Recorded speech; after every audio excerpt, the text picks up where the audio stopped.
ಇಡೀ ಕರ್ನಾಟಕದಲ್ಲಿ ಗಡಿನಾಡು ಬೆಳಗಾವಿ ನಾನು 73ನೇ ಇಸ್ವಿಲೇ ಬಂದಿದ್ದೆ.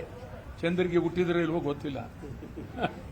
73 ಲಿಂಗರಾಜ್ ಮೈದಾನದಲ್ಲಿ ಸುಮಾರು ಆ ಕಾಲದಲ್ಲಿ 67ರ ದಶಕದಲ್ಲಿ ಸ್ವಲ್ಪ ಹೆಚ್ಚು ಕಡಿಮೆ 10,000 ಜನ ಆವತ್ತಿದ್ರು ಲಿಂಗರಾಜ ಕಾಲ ಮೈದಾನದಲ್ಲಿ. ಭಾಷಣ ಮಾಡಿ ನಾನು ಕರ್ಕೊಂಬಂದಿದ್ದವ್ರು ಯಾರು ಅಂದ್ರೆ ಸಿದ್ದನಗೌಡ ಪಾಟೀಲರು, ಜೋಶಿ, ತೋಪಣ್ಣ. ಈ 3 ಜನ ಭಾರಿ ಆ ಕಾಲದಲ್ಲಿ ಅವರು ದೊಡ್ಡ ಅದ್ಭುತವಾದ ಶಕ್ತಿ. ಬೆಳಗಾವಿಗೆ ಅವರ ಅಪಾರವಾದ ಶಕ್ತಿ. ಅವ್ರ ಸ್ಮಾರಕ ಆಗ್ಬೇಕಿಲ್ಲಿ. ಇಲ್ಲಿನ ಎಲ್ಲಾದರೂ ಆಗಲಿ ಆ ಜನ ಮಾಡಿದಂಥ ಕೆಲಸ ಇವತ್ತು ಅವ್ರನ್ನ ಕಣ್ಮುಂದೆ ನೋಡಿದ ಖುಷಿಯಾಗುತ್ತೆ. ಆವತ್ತೇನಾಯಿತು ಅಂತಂದ್ರೆ ಒಂದೇ ಒಂದು ಮಾತು ನನ್ನ ಭಾಷಣದಲ್ಲಿ, ಇದು ಬೆಳಗಾವಿ ಕರ್ನಾಟಕದ ಅವಿಭಾಜ್ಯ ಅಂಗ. ಅವತ್ತು ಬೆಳಗಾವಿಯಲ್ಲಿ ಕನ್ನಡ ನಾಮಫಲಕ ಬಿಟ್ಟು ಯಾವ ಭಾಷೆ ಇರಕೂಡದು ಅಂತ ಸುಮಾರು ಸಂಜೆ 7:15 ಗಂಟೆಗೆ ನಾನು ಹೇಳಿದೆ. 8:15 ಗಂಟೆಗೆ ಬೀದಿಯಲ್ಲಿ ನುಗ್ಗಿ ಎಲ್ಲ ನಾಮಫಲಕ ಕಿತ್ತಾಕಿದ್ರು. ನಾವು ಇಳ್ಕೊಂಡಿದ್ದು ಹೋಟ್ಲು ಬಂದು ಕಲ್ಲೊಡೆದ್ರು. ಅದು ನಾವು ತಲೆ ಮೇಲೆ ಬಾಣ್ಲಿ ಇಟ್ಕೊಂಡಿದ್ದೆವು. ಅದಾದ್ಮೇಲೆ ಸಿದ್ದನಗೌಡ ಬಂದು, ಸರ್ ಇಲ್ಲಿಂದ ಹುಬ್ಳಿ ಹೊಟ್ಟೋಗೋಣ ಅಂತೇಳಿ. ಆ ಕಾಲದಿಂದಲೂ ನನಗೆ ಬೆಳಗಾವಿ ಬಗ್ಗೆ ಬಹಳ ಪ್ರೀತಿ.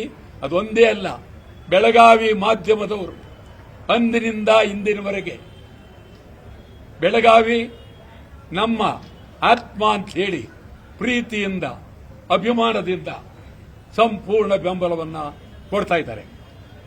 ಅಧಿಕಾರಿಗಳಲ್ಲೂ ಬಹುತೇಕ ಒಳ್ಳೆ ಅಧಿಕಾರಿಗಳು ಇದ್ದಾರೆ, ಕೆಟ್ಟ ಅಧಿಕಾರಿಗಳು ಇದ್ದಾರೆ, ಇಲ್ಲ ಅಂತ ಹೇಳಕ್ಕಾಗೋದಿಲ್ಲ.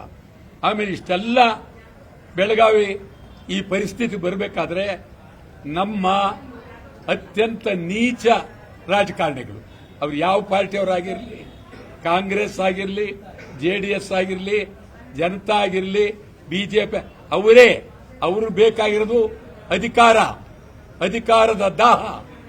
ಇಲ್ಲಿ ಕನ್ನಡ ಉಳಿದಿದ್ರೆ, ಕನ್ನಡ ಬೆಳೆದಿದ್ರೆ ನಮ್ಮ ಹೋರಾಟಗಾರರಿಂದ, ಚಳವಳಿಗಾರರಿಂದ, ಕನ್ನಡ ಚಳವಳಿಗಾರರಿಂದ ಸುಮಾರು ಇವತ್ತು ಬಹಳ ಅತ್ಯಂತ ಗಂಭೀರವಾಗಿ ಚಿಂತನೆ ಮಾಡ್ತಾ ಇದ್ವಿ.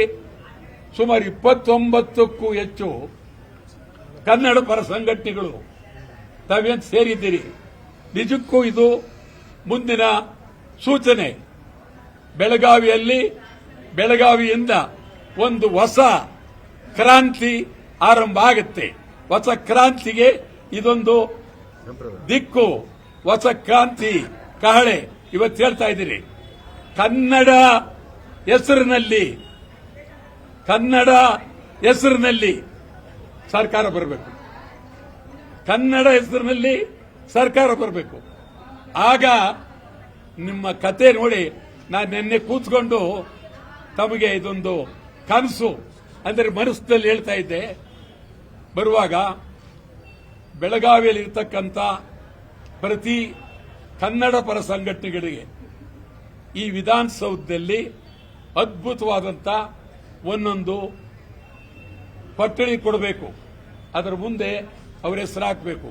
ಅದೊಂದೇ ಅಲ್ಲ, ಆ ಕನ್ನಡ ಪರ ಸಂಘಟನೆಗಳಿಗೆ ವರ್ಷಕ್ಕೆ ಕನಿಷ್ಠ 1 ಕೋಟಿ ರೂಪಾಯಿ ಅನುದಾನ ಅವರು ಓಡಾಡಿ ಖರ್ಚು ಮಾಡೋದಕ್ಕೆ ನಾನು ಯೋಚನೆ ಮಾಡೋದು. ಗೋವಿಂದು ಇವತ್ತು ವರ್ಷಕ್ಕೆ 1 ಕೋಟಿ ರೂಪಾಯಿ ಓಡಾಡೋದಕ್ಕೆ, ಕೆಲಸ ಮಾಡೋದಕ್ಕೆ, ಇದಕ್ಕೆ ವರ್ಷಕ್ಕೆ 1 ಕೋಟಿ. ಪ್ರೆಸ್ ಕ್ಲಬ್ಗೆ 5 ಕೋಟಿ ಒಂದು ವರ್ಷಕ್ಕೆ. ಪ್ರೆಸ್ ಕ್ಲಬ್ಗೆ ಬೆಳವಣಿಗೆ, ಈ ನಾಡನ್ನ ಬೆಳೆಸ್ತಕ್ಕಂಥ ಪರಿಸ್ಥಿತಿ ಇವ್ರಿಗೆ. ಇದು ಯಾವಾಗ ಆಗ್ಬೋದು ಅಂತ ಯೋಚನೆ ಮಾಡಿದಾಗ ನಾನು ಮುಖ್ಯಮಂತ್ರಿ ಆದರೆ ಆಗತ್ತೆ ಇದು, ಆಯ್ತಾ? ಅದಕ್ಕೆ ನಾನು ಹೇಳ್ತೀನಿ, ನಿಜ ನಾನು ಮುಂದೆ ಮುಖ್ಯಮಂತ್ರಿ, ನಾನೇ ಮುಖ್ಯಮಂತ್ರಿ ಆಗೋದು. ಅಭಿಪ್ರಾಯ ಬೇರೆ ನೋಡಿ. ಇವರೆಲ್ಲ ಮಂತ್ರಿಗಳು, ಇವ್ರನ್ನೂ ನಮ್ಮ ಜೊತೆ ಸೇರ್ಕೊಂಡು ಇವ್ರಿಗೂ ಮಂತ್ರಿ, ಗೋವಿಂದ್ರು ಮಂತ್ರಿ, ನಮ್ಮ ದೇವ ಮಂತ್ರಿ ಮತ್ತು ರೈತ ಮುಖಂಡರುಗಳೆಲ್ಲ ಬಂದಿದ್ದಾರೆ ಹುಬ್ಳಿ ಧಾರವಾಡಲ್ಲಿ. ಅವ್ರು ಯಾರಿಗೆ ಹೇಳ್ತಾರೆ? ಇವ್ರಿಗಂತೂ ಕೊಡ್ತೀವಿ, ಯಾಕಂದ್ರೆ ಇದೊಂದು ಆದರ್ಶವಾಗಿರ್ತಾರೆ.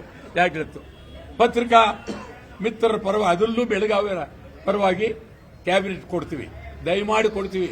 ನನ್ನ ಮುಖ್ಯಮಂತ್ರಿ ಆಗ್ತೀನಿ, ಎದುರುಬೇಡಿ ಅಂತ ಕೊಡ್ತೀನಿ ನಾನು. ಅದನ್ನೇ ಅನುಮಾನ ಪಡಬೇಕು.